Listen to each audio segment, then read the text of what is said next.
Okay, Jill, would you please come introduce our program? I guess whistling is better than the one clap, so I'll take that. Okay, I have been back there visiting with Jonathan Taylor, and he is quite an engaging gentleman. I'll tell you a little bit about him. He is the executive director of the Governor's Council on Developmental Disabilities. And prior to joining the council, he was a retail field manager for TJX and has a decade of successful experience in competitive integrated employment. And over the past several years, he's taken a progressively larger role in disability inclusion in Arkansas. He is currently the co-chair of Disability is in Arkansas and is the current leadership award for his the current chair, of the State Rehabilitation Council. In 2018, he was a recipient of the Distinguished Leadership Award for his work promoting and advocating the inclusion of Arkansas with Kansans with disabilities into the workplace and community.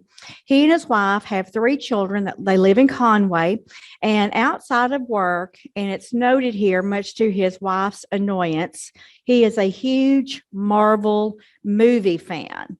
So maybe he'll tell us a little bit about that too. Okay, Jonathan, thank you. I'll try to avoid the Marvel references. I couldn't such as Dude. Anybody seen Dude yet? I could write a dissertation on it. I won't, but. Well, thank you for having me. As you said, I am Executive Director for the Governor's Council on Developmental Disabilities. I have to take a really deep breath before I spit my title out at any time. You guys hear me? Is it better? We get a Zoom audience. There we go. Very good. Okay. More out. There we go. Now you can hear me. Good. If you're unfamiliar with what the Governor's Council on Developmental Disabilities is, it was founded 50 years ago, and it is funded by the DD Act. And the DD Act in every state creates a trinity: the Governor's Council on Developmental Disabilities, a protection and advocacy organization, which is Disability Rights Arkansas. And it also creates what's called a University Center on Excellence, which is a research arm around disabilities in every state. So the 3 of us work together to promote 3 specific things: the inclusion, the integration, and the independence of Arkansans with intellectual and developmental disabilities. And we do that through federal subgrants, and we give money out to organizations that are working on breaking down barriers, building up capacity, and really looking at systems change for people with intellectual and developmental disabilities. And when I say systems change, the reality of it is most of us here in Arkansas love lots of things about Arkansas. We work here, we play here, we worship here. And people with disabilities want the exact same thing, but there are barriers, and we'll talk about the barriers in the end. As you mentioned in the introduction, I spent a lot of time learning about competitive integrative employment, and let me tell you what that means. The competitive part is talking about wages. It's not about how you got the job. It's about the money involved. So somebody that is in competitive employment makes the same money or has the opportunity to make the same wages as everybody else in that place. If you didn't know, Arkansas's minimum wage is $11 an hour. By 2023, it'll go up to 12. Believe it or not, some states are not there yet. When you go next door to Tennessee, they are not there yet. So that's an advantage for Arkansas. The other thing that people tend to get confused about when I say competitive employment is they think about it's competitive how they got a job. Anybody here ever just walk in, get a job because you applied? Yeah, some of you. Or did you know somebody that got you in the door? That's usually the best way for it to work. You get the job you want that way. The integrated part means that somebody with a disability is working right there along somebody else. They're not part of an enclave or a sub-team that say only people with Down syndrome or only other people with a disability. They're right there with everybody else. It's one organization, one team. The last part, when I say employment, I really mean individualized important. They have the same payroll source as I do. So if somebody with a disability works in the same organization as I do, their paycheck comes from the exact same place. They're not there as a funded work program or a work study. They get the same check. So when you put it simply, somebody with a disability in competitive integrative employment makes the same money, they're doing the same work, they're held to the same standards, and they have the same payroll source as everybody else. So that's great. I did not learn it overnight. It took me many, many years to really learn how it worked. And when I was reflecting back on this, it was really 3 people that taught me some of the most important lessons around competitive integrative employment, but also how to build an inclusive and integrated workplace. And so we're just coming out of Disability Employment Awareness Month in October. So if you hang with me, I will tell you about those 3 people. And there will be no Marvel stories at all whatsoever when we get to it. So about a decade ago, there was a program and it was called Promise. Has anybody heard of the Promise program or the Promise Grant? Okay. It was a federal program and it was rolled out to 6 states. Arkansas was one of them. And it was an attempt to break through long-term generational poverty. And when I say long-term generational poverty, the program looked at families that had gone back 2, 3, up to 4 generations of never having worked. So let me put this question to you guys. How many of you here have ever had a job? Okay. Keep your hands in the air if your parents worked too. All right. So when you all went to your first job, what sage advice did your parents share with you? Show up on time. Very good. Thank you. What else? Dress well. What else? Work hard. Never tell your boss that you're bored. Little things like that. So when these particular participants in the program came into us, they were the most current generation. So they were all under the age of 18. Some had an intellectual or developmental disability, some did not. And so they would come into the program and be placed with employers to see how it goes. So keep in mind that all of the things that you guys just talked about, you were semi-prepared for the world of work when you walked in the door. The participants in this program had none of that. So that's what I was walking into. Now, when I became a host employer for Promise, they tried to explain all that to me, and that was great. All I heard was I was going to have 50 kids working for me for free. So all I heard was free labor. That's all I heard. And so my first summer with program was a disaster. I was not prepared for them. I turned most of them, and I learned entirely too many lessons the hard way. The next summer rolled around, and I was a bit more prepared. And so that's where the first story really begins. Anybody here ever work retail or an environment where you're just out about on a sales floor or shop floor? Yeah, so you're familiar with the concept of a MBWA? Would you care to share? There you go. Also by wandering around, depending on the day, but that's exactly how it is. Thank you. So at TJ Maxx, which is where I worked in North Little Rock, I was in the middle of a store tour, which is what we officially called management by walking around. And I was just out walking around, looking at the store, and the double doors to my back room kicked open, and my back room coordinator stormed out of there. Her name was Raven, and Raven walked up to me and said, "John." "Yeah." "The new kid just threatened to fight me." "Really? What happened?" "He went like this." "I'll fight you right now." All right, so she had my full attention at that point. So we turned around, marched back to the back room. So the person in question, his name was Ahmad, was in the middle of a fairly animated discussion with his work coach, Mr. Jackson. And so I walked up to him and he looked at me and he smiled and he said, "Why, Johnny Tyler, you madcap, where are you going with that shotgun?" Now, I was not armed at the time. Does anybody here see where I'm going yet? No? Okay. So Raven looked at me and she said, "Look at this kid. He's challenging you to a fight right now, and he's threatening to shoot you. He's got to go." Well, yeah, he was threatening me, and he was not acting appropriate for work, but it didn't sit right, and then it hit me. So I looked at him and I said, "Ahmad, I'm your Huckleberry. Anybody there yet? Share. Where am I? Tombstone. There you go." He's quoting from the movie Tombstone. It's the scene where, what was it? Billy Bob Thornton's coming out to challenge them all to a fight. Yeah. So that's all he was doing. So my entire team at that point was doing nothing, just looking to see what I would do. And then I explained the quote. They said, "Oh," and then it turned into a fight about which Wyatt Earp movie was better, Wyatt Earp with Kevin Costner or Tombstone with Kurt Russell. And if you didn't know, it's Tombstone with Kurt Russell. Oh, I'm sorry, Kevin Costner fans, but it is. That one's so depressing, but we're not going to get into that. And so that was the end of it. So we talked to Mr. Jackson and said, you really need to make sure that he understands about what's appropriate to talk about at work. By the way, what movies are not appropriate to talk about at work? Deadpool. Anybody ever see Deadpool? Do not talk about the pool at work, right? So little things like that. So we talked to him about it, and that was it. That was reflective of that summer where I would have just odd interactions around different behaviors with Ahmad. And there were 10 participants in the program that summer. The other stand-up participant, his name was Alik. And anytime I saw Alik, it was never, hi, John, how are you? It was always, John, I love Kit Kats. John, there's only 3 Kit Kats left in the break room. John, Kit Kats are the best candy bar ever. If you didn't know, Kit Kats are the 3rd best candy bar ever. So we would talk about those things, and then we would move on. And that's how the summer was like. By the end of that summer, I hired 8 out of 10, which you would think, great, 80%, that's fantastic. I didn't hire 2, and that was Alik and Ahmad. They just weren't there yet. Promise was not an act of charity. It was, they had to be able to work.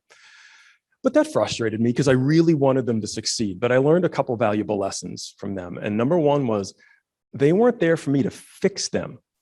Okay, yes, they had an intellectual and developmental disability, but I couldn't fix that. That's not why I was there. I was there to teach them job skills and to give them experience.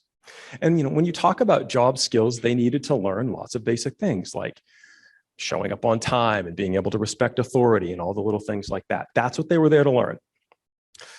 So that was the end of the summer. Next year rolled around, and Arkansas Workforce Services, who are the ones that drove that program, said, hey, would you like to be a participating employer again? Yeah, bring it.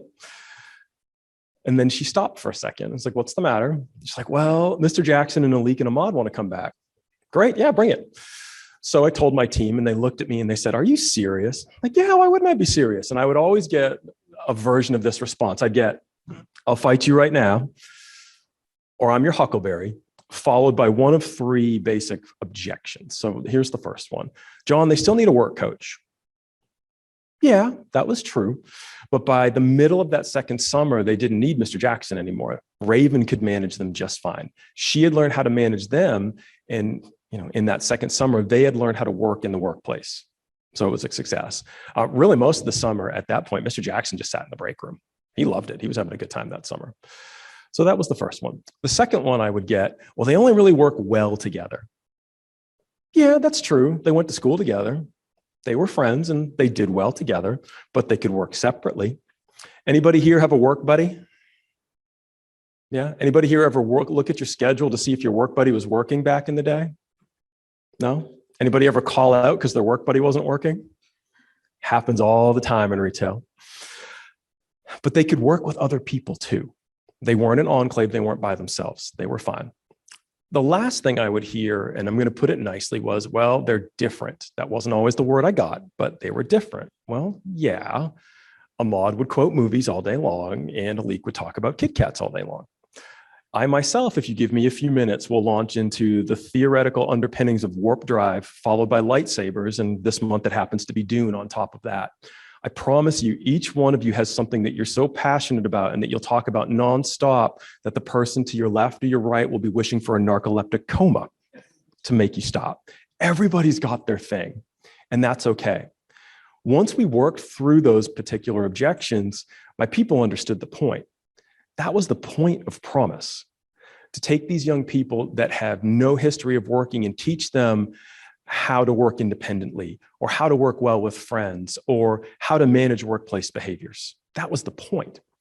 And for the record, in 30 years of retail management, I have met entirely too many grown adults that do not understand those basic principles. And any of you employers yourselves, or hiring managers yourselves, yeah, you felt all that pain yourself. So that was the point. So once we worked through all that, I welcomed them back, and I welcomed them back because they knew the job at that point. I welcomed them back because when we realized that when we gave clear goals and expectations, not just to the Promise people, but to my regular associates, everybody was more productive. They were actually more dependable than the average associate. So we welcomed them back for all those reasons. And obviously I welcomed them back because I love Tombstone.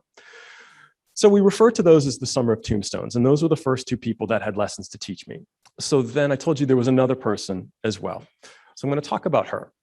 So Workforce Services did a lot of work with Promise and with youth, but there's another Arkansas agency that also works with people with disabilities, and that's Arkansas Rehabilitation Services. Rehab Services works a lot with people that are trying to re-enter the workforce after an acquired disability, but they also work a lot with what's called dual diagnosis. So somebody with a physical disability, but also a mental health condition on top of that. So ARS, knowing about my success with Workforce Services, said, hey, can we maybe place some clients? Sure, why not? So to be a host client or a host company for ARS, you go through some training. They come through and they do a disability etiquette training. Anybody ever go through a disability training at your own job? Or maybe they refer to it as ADA training. Maybe you hear that. The difference between disability etiquette training from ARS and ADA training is that ADA training is just to make sure that you're not sued for non-compliance. Disability etiquette is there to show you how to more productively interact with your associates, but also customers that have a disability. A lot of basic do's and don'ts. Anybody go through anything like that? No? Can you think of some do's and don'ts around dealing with people that have disabilities? Anything?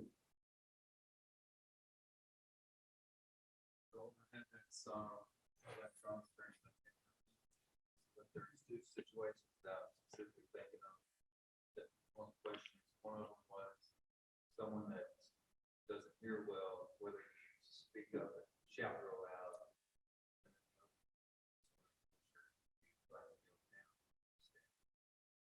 Thank you for that.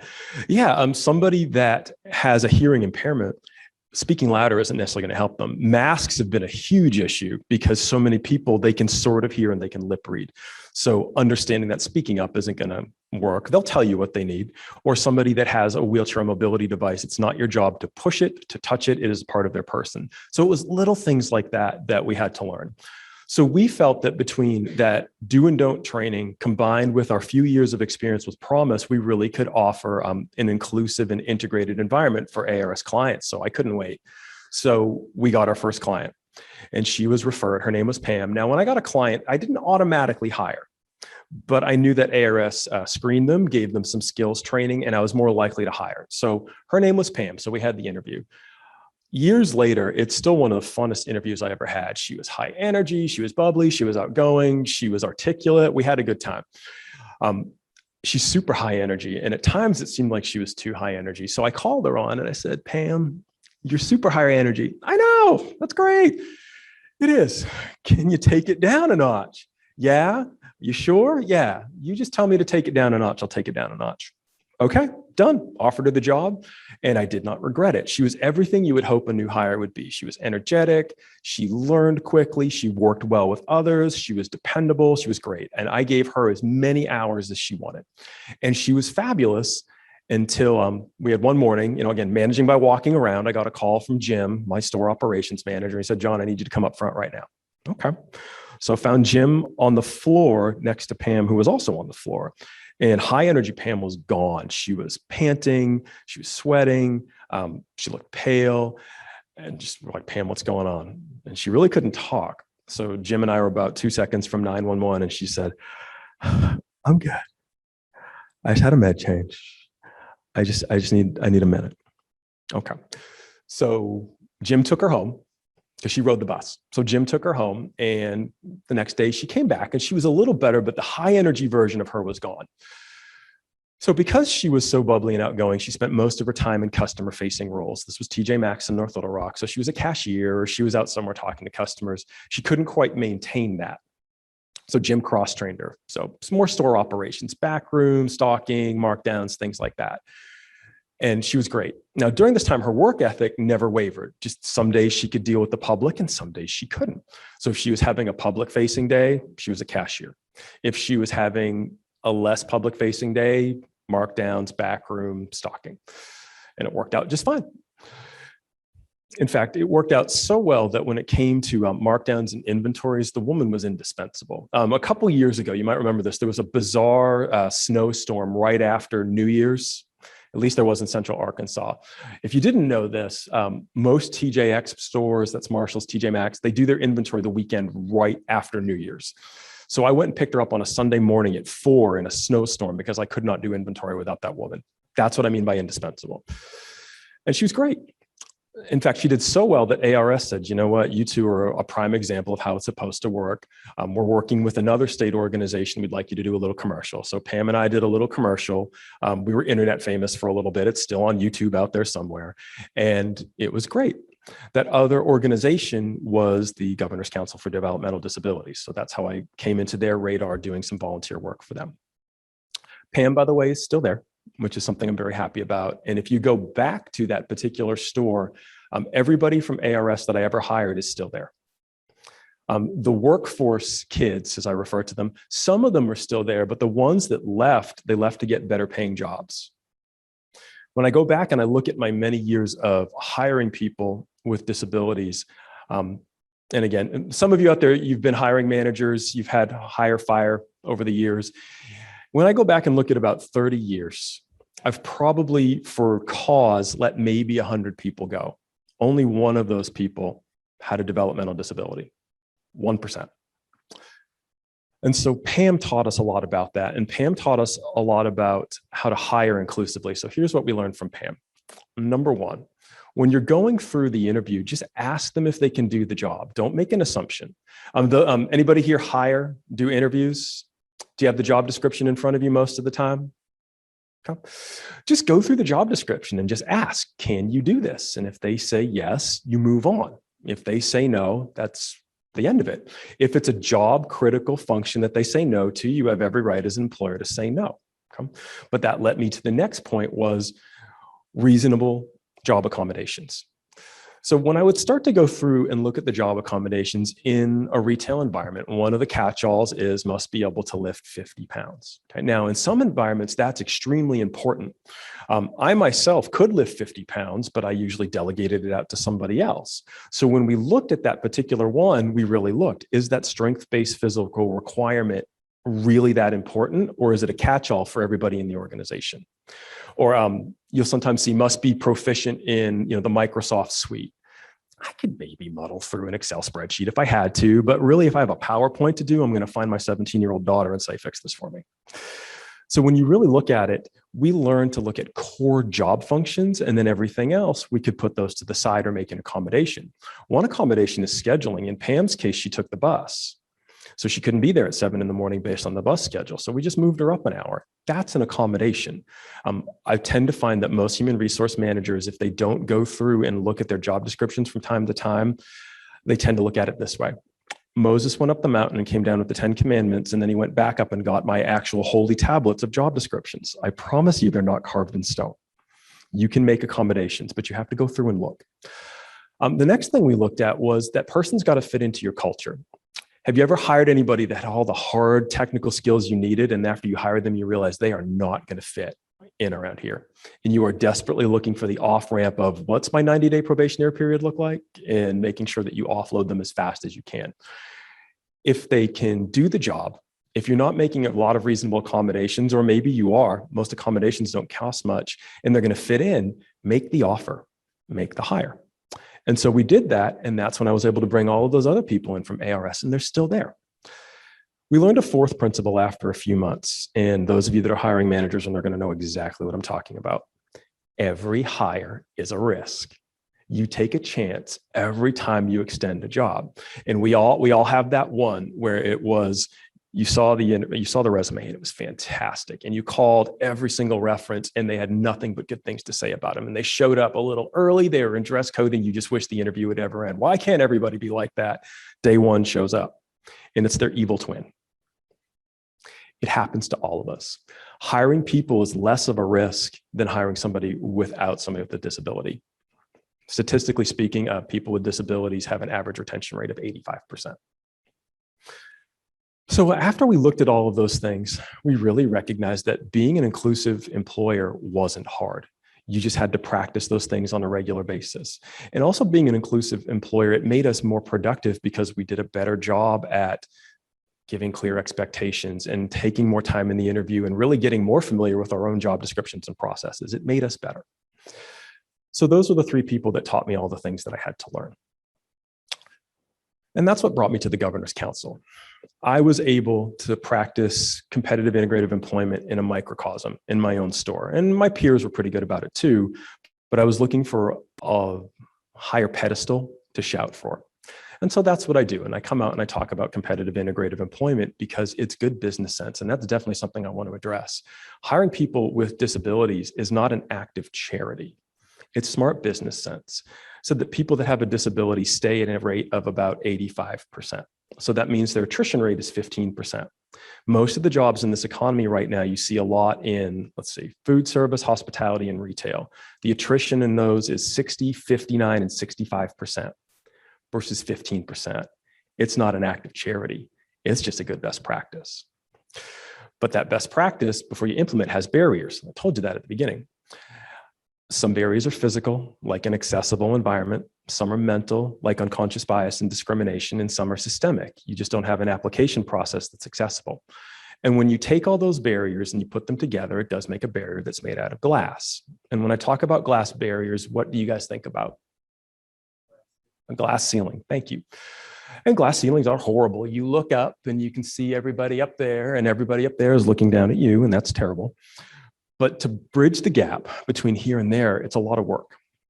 People with intellectual and developmental disabilities aren't standing under a glass ceiling. They are standing right outside at a glass door. A glass door is an inch. So it is mere inches of glass that separates you from them. People on the outside looking in see what you have, and it's represented by employment. And what does employment represent? Financial security. It represents a whole social life that exists beyond what they have. Any guesses how long you spend at work in your life? What do you think? You spend a third of your life at work, 6,000 hours. Think about all those people that you've met. Anybody meet a spouse or significant other at work? I did. So they're shut out on the other side from all of that: financial security, social life. The people on the outside with a disability that want to come inside don't want you just to hand it to them. They want to come in and work for it just like you do. So my challenge to you is, if you hire, if you have influence over your organization's hiring practices, open the door and let one person in and see what happens. You might be nervous, and that's okay. Workforce services and rehab services all but held my hand at various points during the process. Okay? They're nervous too, because not a lot of people open the door for people with a disability. Open the door and see what happens. And that's my challenge to you. Can you open the door? But what I would dare you to do is to help me do what I'm trying to do myself, which is to break it. Thank you for your time.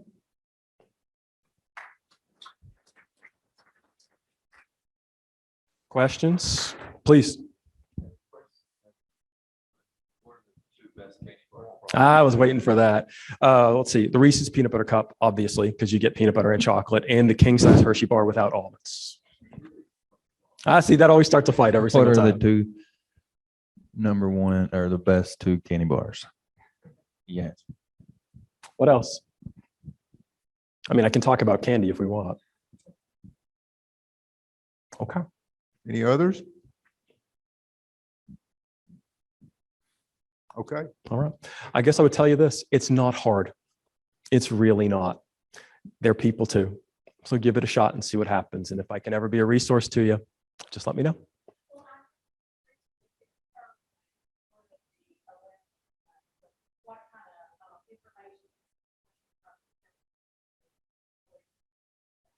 We're still compiling at this point.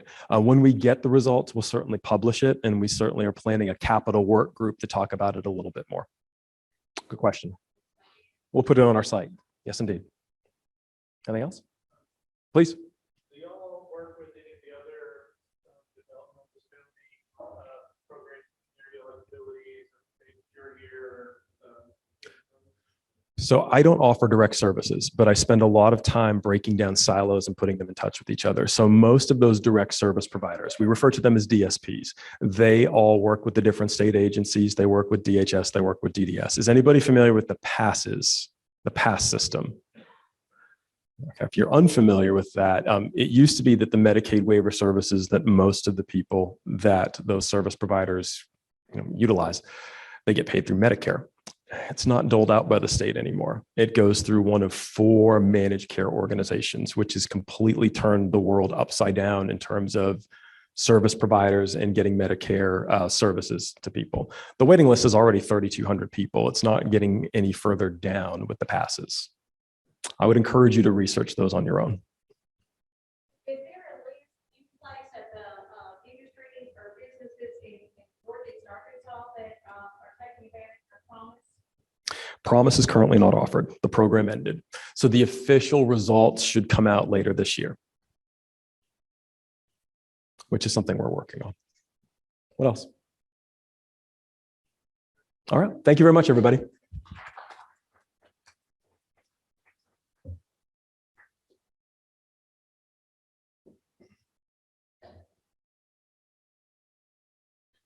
Thank you, Jonathan, for joining us today and sharing your important program and work with those with disabilities.